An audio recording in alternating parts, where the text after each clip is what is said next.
সেটা যারা সার্ভে করতে গিয়ে ভাবছে কি করব, কিছু ভাবা দরকার নেই। তার ছাদ নাই, পাকা ছাদ, তো এটা কাঁচা বাড়ি ধরতে হবে, তাকে আমরা সুবিধা দেবো।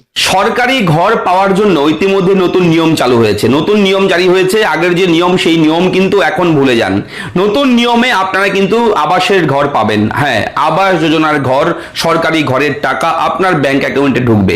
এবার যারা পাকা ঘর করেছেন কিংবা আপনাদের যাদের ছাদের বাড়ি নেই, যাদের হাফ ওয়াল ঘর, যাদের ফুল ওয়াল ঘর, তাদের কি নিয়ম রয়েছে A to Z জানাবো। তবে বলে রাখি ভিডিও শুরুতেই, আপনারা যদি ফুল ওয়াল ঘর কিংবা হাফ ওয়াল অর্থাৎ হাফ পাকা করা কিংবা ফুল পাকা করা কিন্তু উপরে টিন রয়েছে, টালি রয়েছে, ঠিক আছে, অ্যাডভেস্টার রয়েছে, যাই থাকুক না কেন, ছাদ ছাড়া, তাদের জন্য সুখবর রয়েছে এই ভিডিওতে।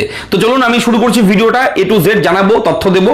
আমি থাকবো ভিডিওতে আপনার সঙ্গে শুভঙ্কর। আপনি দেখছেন আপনাদের প্রিয় ইউটিউব চ্যানেল এরা ফ্রেন্ড। চ্যানেলটিকে সাবস্ক্রাইব করবেন, ভিডিওটাকে লাইক করবেন, একটু বেশি শেয়ার করবেন, যাতে করে এই তথ্য সবার কাছে পৌঁছায়। চলুন শুরু করি। ইতিমধ্যেই পঞ্চায়েত মন্ত্রী, পশ্চিমবঙ্গ রাজ্য সরকারের পঞ্চায়েত মন্ত্রী, উনি কিন্তু ঘোষণা করে দিয়ে জানিয়ে দিয়েছে একদম নতুন নিয়ম। কি কি নিয়ম রয়েছে? কাঁচা ঘর কাদেরকে কাঁচা ঘরের আওতায় আনা হচ্ছে, কাদেরকে পাকা ঘরের আওতায় আনা হচ্ছে, সেটা কিন্তু একদম ডিটেলসে বলে দিয়েছেন। আমরা পঞ্চায়েত মন্ত্রী ওনার বক্তব্যটা আগে শুনে নেব এবং উনি কি বলেছেন, কি নিয়ম, তারপর আমরা ভিডিওর বিষয়ে আলোচনা করব। উনি আগে কি বলেছে সেটা শুনুন, আগে শুনলে আরো ভালোভাবে আপনি বুঝতে পারবেন বিষয়টা। এই যে অন্নপূর্ণা ভান্ডারে যে অনেক তথ্য আমরা নিয়েছি, সবাই অন্নপূর্ণা ভান্ডারে পাবে না, কিন্তু এই তথ্য আমাদের কাছে পার্মানেন্টলি থাকলো। পরবর্তীকালে যখন কোনো যোজনার লাভ তাকে দিতে হবে, আমরা সেইখান থেকে বেছে নিয়ে সেই লোককে সেই সুবিধা দিতে পারি। এ ধরনের প্রজেক্ট চলতেই থাকে। তো একবার তো আমাদেরকে সার্ভেটা পুরো করতে হবে। আর এইবারে যে আবাস যোজনার নাম আপনি যদি না ঢোকান, আবার কবে সার্ভে হবে? 5 বছর 10 বছর পরে সে মানুষটা 10 বছর পিছিয়ে যাবে, সে বাড়ির সুবিধা পাবে না। তার দোষটা কার হবে? আমাদেরই হবে, যে সেই লোকটাকে আমরা সুবিধা দিতে পারলাম না। সরকার চেয়েছিল, সরকার টাকা দিয়েছিল, কিন্তু লোকটার বাড়ি বানিয়ে দিতে পারলাম না।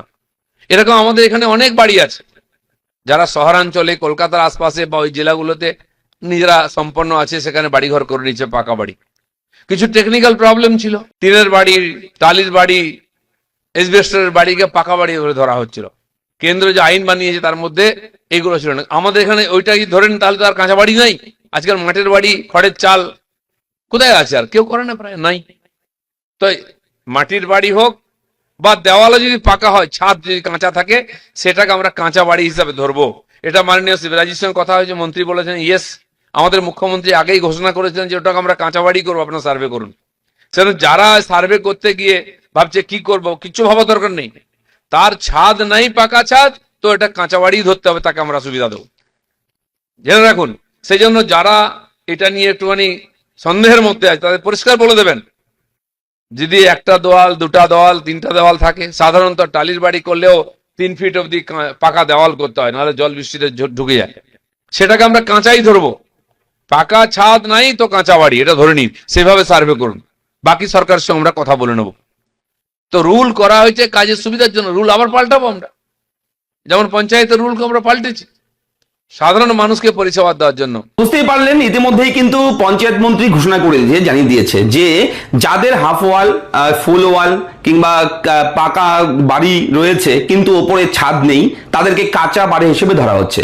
এবার যাদের কাঁচা বাড়ি, তারাই কিন্তু সরকারি এই আবাসের টাকা কিন্তু তারা পাবে, সরকারি ঘর বানানোর জন্য টাকা পাবে, এবং যাতে করে একজন সাধারণ মানুষ তাদের মাথার উপর একটা ছাদ দিতে পারে, তার জন্যই কিন্তু এই আবাসের প্রকল্প, এই যোজনা।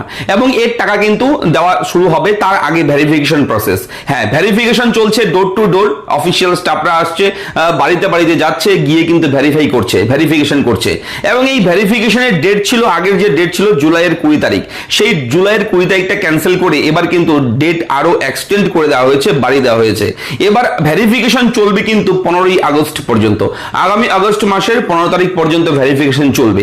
এবার এই ভেরিফিকেশনে আপনি কিভাবে নাম তুলবেন, এটা নিয়ে আমি জানাচ্ছি, মন দিয়ে শুনবেন। দেখুন, আপনাদের বাড়িতে হয়তো আপনারা আবেদন করেননি আবাসের, আপনার বাড়িতে ভেরিফিকেশন আসবে না।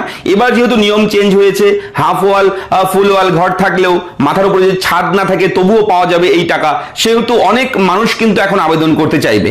এবার আবেদন করবেন কিভাবে? এর জন্য আপনাকে যেতে হবে ব্লকে বিডিও অফিসে, সেখানে কিন্তু দরখাস্ত লিখতে হবে, অ্যাপ্লিকেশন দিতে হবে, একটা দরখাস্ত লিখে আপনি কিন্তু বিডিওর কাছে আবেদন করতে পারবেন। এবং সেই আবেদন ফর্মের সঙ্গে আপনি কিন্তু অবশ্যই আপনার আধার কার্ড, ভোটার কার্ড, আপনার রেসিডেন্সিয়াল প্রুফ, আপনার ইনকাম সার্টিফিকেট এগুলো কিন্তু অবশ্যই অ্যাটাচ করে দেবেন। দেওয়ার পর দেখবেন যে বিডিও সাহেবরা সেই অ্যাপ্লিকেশন রিসিভ করবে, তারপর তারা কিন্তু ভেরিফিকেশন করবে এবং 15ই আগস্টের মধ্যে আপনার বাড়িতে যাতে করে ভেরিফিকেশনে আসে তার জন্য রিকোয়েস্ট করবেন এবং অবশ্যই কিন্তু বিডিও সাহেবরা তাদের যারা স্টাফ রয়েছে তাদেরকে কিন্তু পাঠিয়ে দেবে। এটা হচ্ছে নিয়ম। এবং বিডিও অফিসে গেলেই কিন্তু এই আবাসে কিভাবে আবেদন করতে হবে, কিভাবে অ্যাপ্লিকেশন লিখতে হবে, সবকিছু আপনি কিন্তু বিডিও অফিস থেকে জানতে পারবেন। হ্যাঁ, বলে রাখি, এটা বিষয়টা হচ্ছে সোশ্যাল মিডিয়ার উপর সবসময় নির্ভর হওয়া চলে না, এটাও জানিয়ে রাখলাম। আমরা তথ্যগুলো প্রোভাইড করি আপনাদেরকে, আপনারা জানুন এবং সঙ্গে সঙ্গে আপনারা সেই বিষয়গুলো নিয়ে একটু ঘাটাঘাটি করুন নিজেরাও। আমরা যেটা বললাম সেটাই ফাইনাল এমনটা কিন্তু কখনোই করবেন না, আপনারা নিজেরাও কিন্তু যাচাই করবেন। আপনাদের এলাকার যে পঞ্চায়েত রয়েছে আপনার গ্রামে, সেই পঞ্চায়েতের সঙ্গে আলোচনা করবেন, অথবা আপনি পঞ্চায়েত অফিসে যাবেন, তাছাড়া আপনার ব্লক অফিসে, আপনার বিডিও অফিসে যেতে পারেন।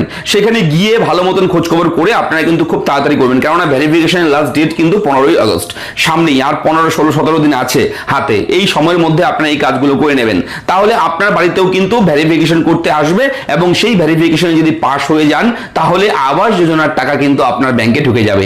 আর এই টাকাটা পেতে হলে কিন্তু অবশ্যই ব্যাংকের ডিবিটি লিংক রাখবেন।